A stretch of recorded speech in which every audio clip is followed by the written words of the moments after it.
Assalamualaikum warahmatullahi wabarakatuh. Nama aku Halzana. Di video kali ini aku akan memberitahukan sejarah Sumpah Pemuda. Jadi diawali dari sebelum tahun 1908, perjuangan bangsa Indonesia itu melawan penjajah masih mengalami kegagalan.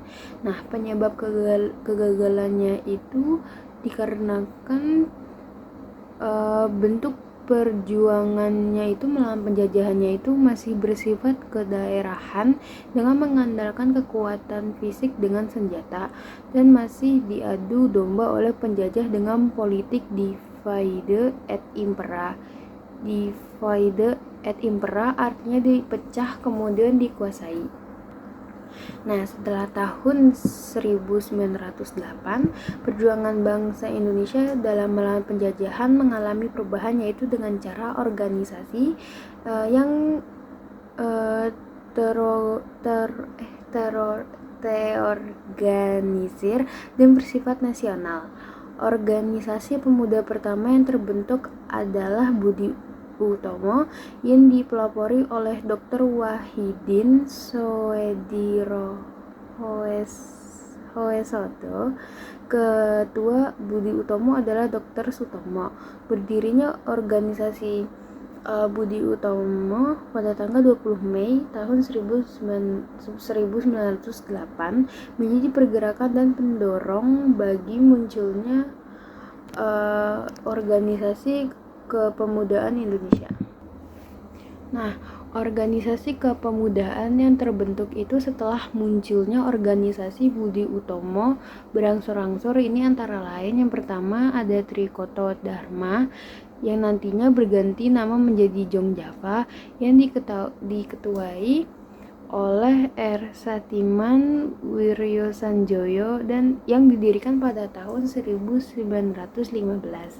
Nah, terus yang kedua ada Jong Sumateranen Bon atau Persatuan Pemuda dan Pelajar Sumatera yang didirikan pada tahun 1917. Nah, terus yang ketiga ada Jong Ambon, yaitu Persatuan Pemuda Pelajar Ambon yang didirikan pada tahun 1918.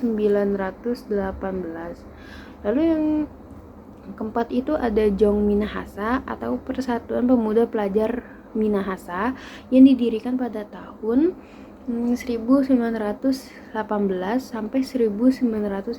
Nah, yang kelima itu ada Jong Celebes atau Persatuan Pemuda Pelajar Celebes didirikan pada tanggal pada tahun 1819 dan sampai tahun 1919. Nah, kemudian kemunculannya organisasi kepemudaan lain yang berlatar belakang suku dan kedaerahan seperti Jong Bataksbon, Jong Betawi, terus dan lain-lainnya. Di samping itu juga ada organisasi kepemudaan yang tidak berlatar belakang suku maupun kedaerahan, yaitu Perhimpunan Indonesia. Anggota Perhimpunan Indonesia ini adalah sebuah pemuda yang berasal dari berbagai suku dan daerah dengan keinginan mempersatukan semua pemuda dalam Kongres Pemuda. Nah, pada tanggal 30 April sampai 2 Mei tahun 1926 dilaksanakanlah Kongres Pemuda 1 di Jakarta dengan ketuanya M. Tabrani. Nah, hasil Kongres Pemuda 1 adalah baru berhasil menimbulkan kesadaran perlunya persatuan di kalangan pemuda dan kesatuan bahasa, tetapi belum sampai berhasil diwujudkan. Jadi tujuan Kongres Pemuda 1 ini adalah mencari jalan pembina perkumpulan pemuda yang tunggal, yaitu membentuk sebuah badan sentral atau nasional dengan maksud sebagai satu, memajukan paham persatuan dan kebangsaan, kedua, menguatkan hubungan antara sesama perkumpulan-perkumpulan pemuda kebangsaan. Selanjutnya itu ada makna dan arti penting dari Sumpah Pemuda.